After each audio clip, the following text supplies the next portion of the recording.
ఓం శ్రీ సాయిరామ్. నా పేరు కలకోడిమి కృష్ణమోహన్. వేంసూరు మాది.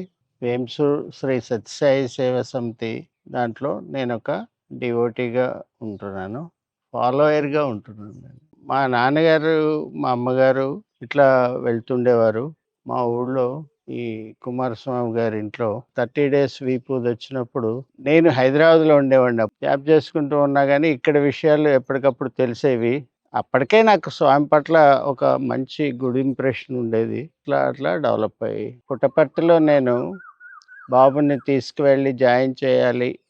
అక్కడ చదివించాలి. అక్కడ క్రమశిక్షణ అదంతా నచ్చి అక్కడికి జాయిన్ చేయాలని చెప్పి హైదరాబాద్ నుంచి పుట్టపర్తి వెళ్ళి బాబుకి ఎంట్రన్స్ రాయించాను. కాకపోతే అప్పటికి మా మిసెస్‌కి బాబా మీద అంత ఎక్కువ అవగాహన తక్కువ ఉండేది. ఆమెకు చెప్పిన వాళ్ళంతా నెగెటివ్‌గా చెప్పడంతోటి బాబుని నెగెటివ్‌గా తయారు చేసి పంపించినా గానీ, నా పట్టుదలతోటి నేను తీసుకెళ్ళి రాయించాను. ఎంట్రన్స్ టెస్ట్‌లో, రిటన్ టెస్ట్‌లో సెలెక్ట్ అయినాడు గానీ, ఓరల్ టెస్ట్‌లో ఫెయిల్ అయినాడు. వాళ్ళమ్మ గైడ్‌లైన్స్ పాటించి దాన్ని వయలేట్ చేశాడు. దాంతోటి సరే ఆ బాబుకి ఇది కాలే గానీ, నా పట్టుదల మాత్రం నాకు చదివించాలనే కోరిక ఉండేది. స్వామి భగవత్ స్వరూపుడు. అట్లానే పూజిస్తాను. కానీ ఆయన బాటలో, ఆయన మాటలు, ఆయన వ్యవహారాలు అన్నీ దాంట్లో నడవాలనే కోరిక. మాటలు చెప్పటం కంటే క్రియలో చూపించాలనే కోరిక ఎక్కువ. పుట్టపర్తి వెళ్ళినప్పుడు దసరా సెలవుల్లోనే మహాయజ్ఞం జరిగిందక్కడ. యజ్ఞం అయిపోయిన తర్వాత స్వామి జలం చల్లుతారు. ఆ చల్లినప్పుడు చాలా నీరస్ట్‌గా ఉండి, జలం మా అందరి మీద పడిన దగ్గర నుంచి మా దశే మారిపోయింది. అట్లా చెప్పుకోవాల్సొస్తే భార్యకి ఒకసారి క్యాన్సర్ అంటే తీసుకెళ్ళాను. ఆపరేషన్ చేయించాను. తర్వాత కూడా మళ్ళీ అది రిపీట్ అయ్యి వచ్చినప్పుడు చేయాలో అర్థం గాక ఇక్కడి నుంచి బెంగుళూరెళ్ళాం. బెంగుళూరులో కంటోన్మెంట్ మందిరం అని ఒకటుంది. స్వామి అక్కడ లెటర్స్ పెడితే వాటి మీద వీపూది వేస్తారు. అది ఇది అని విని అక్కడికి వెళ్ళి అక్కడ వేడుకుందామని వెళ్ళినప్పుడు కారు దిగుతుండగా మాకు విపరీతమైన బ్యాడ్ స్మెల్ వచ్చింది. ఎంత బ్యాడ్ స్మెల్ అంటే ఉన్న ఆరుగురం కూడా మేము అసలు తట్టుకోలేనంత బ్యాడ్ స్మెల్ వచ్చింది. ఏదైనా కుక్క చచ్చిందా ఏమైంది అది ఇదని చుట్టుపక్కలన్నీ చూసినా కానీ మాకు ఎటువంటి ఇది దొరకలేదు. పోయి లోపలికి పోయి సరే దండం పెట్టుకొని స్వామి ఏదో మెరాకిల్ జరిగింది. ఏం మెరాకిల్ అనేది అది మీరు చెప్తేనే కానీ మాకు తెలియదు అని అంటే క్యాన్సర్ క్యాన్సిల్ చేయటం నీకు తెలుసు కదా, అట్లా చేసేలే అన్నారు.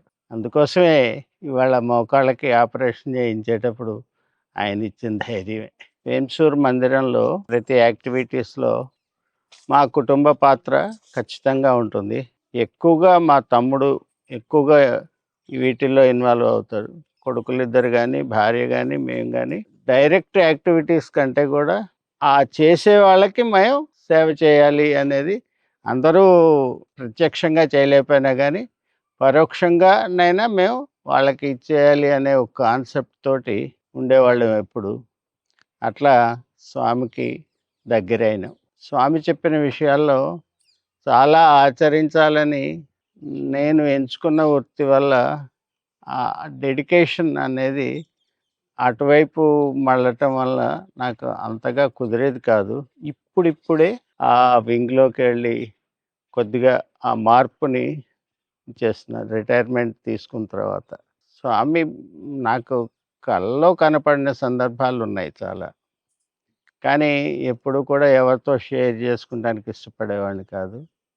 ఎందుకంటే సరే ఆయన గైడ్‌లైన్స్ ఇచ్చారు. దాన్ని ఫాలో అవ్వటం మట్టుకే అనుకునేవాడిని గానీ, ఆహా! ఇది కలిగింది అంటే ఇది ఆయన సంకల్పమే అనే నా ప్రగాఢమైన విశ్వాసం. రకాల కష్టాలొచ్చినా గానీ మనోధైర్యాన్ని మాత్రం స్వామి ఏంటి స్వామి అని ఒక దండం పెట్టుకొని బయలుదేరిపోతా. ఫోటో నిండా షిరిడి సాయి, సత్యసాయి ఫోటో నిండా చాలా ఎక్కువ స్థాయిలో విభూదిచ్చారు.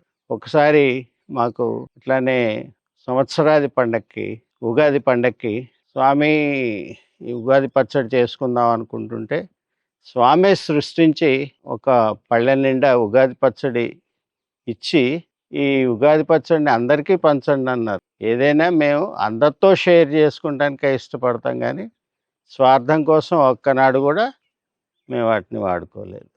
రుద్రాక్షలు వచ్చినప్పుడు కూడా మేము ఫలానా వాళ్ళకి ఇమ్మనమంటే వాళ్ళకి పిలిచి ఇచ్చామే తప్ప మేము ఒక్క రుద్రాక్ష కూడా ఉంచుకోవడానికి ఇష్టపడలేదు. అట్లానే ఊళ్ళో కూడా ఇంట్లో పనిచేసే చాకలి సీతమ్మ ఉన్నది.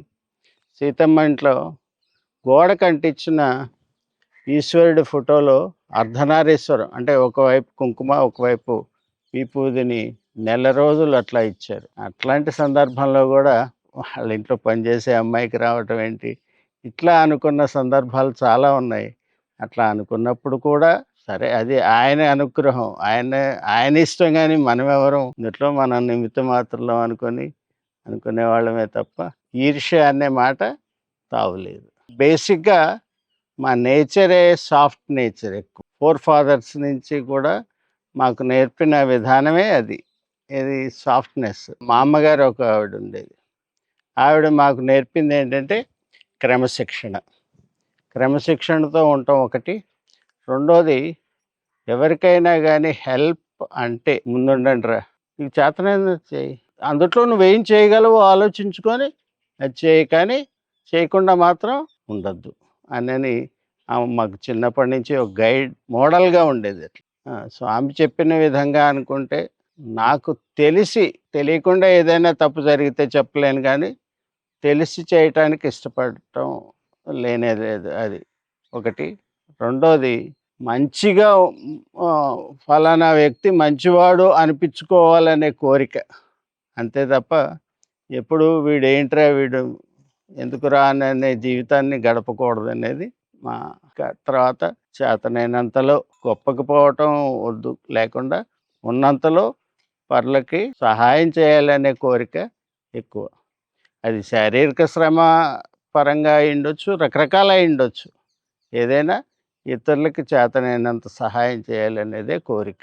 అట్లా ఆయన మార్గంలో నేను నేర్చుకున్నదది. ఈ విషయానికొస్తే సత్యసాయి సంస్థలో కంటే కూడా ముందు నుంచి కూడా మా ఫ్యామిలీలో మా మదర్ హెల్ప్ అంటే మిగతా ట్రెడిషన్స్‌ని అంటే కట్టుబాట్లన్నిటిని పక్కకు నెట్టేసి నేనున్నాను అనని ముందుకు వెళ్ళి ఎవరికైనా హెల్ప్ చేసే మనస్తత్వం మాకు నేర్పింది.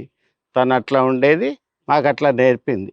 ఏముందిలే ఇవన్నీ ఏమిటిలే అని అనుకోని ఇవన్నీ మామూలే అనుకోని తను ముందుండేది.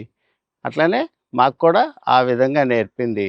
ముందు సత్యసాయి సంస్థల భజనకి మా నాన్నగారు వెళ్ళలేదు. మా అమ్మగారే వెళ్ళేవారు.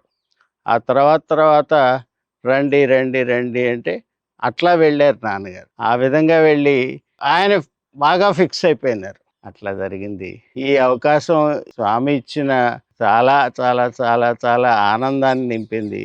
ఎందుకంటే ఇట్లా చెప్పిన ఈ ఇంటర్వ్యూలో ఎన్ని చెప్పగలం? ఆయన చేసిన దాంట్లో ఒక అణువంత కూడా చెప్పలేని పరిస్థితి. ఇప్పటికి సుమారుగా 29, 30 సంవత్సరాలు బట్టి ప్రవాహంలో ఓలలాడుతున్న మాకు చిన్న చిన్న నీటి బిందువులు ఏమైతాయి? అట్లా చాలా చాలా చాలా ఇది ధన్యవాదాలు. స్వామికి జై సాయిరాం.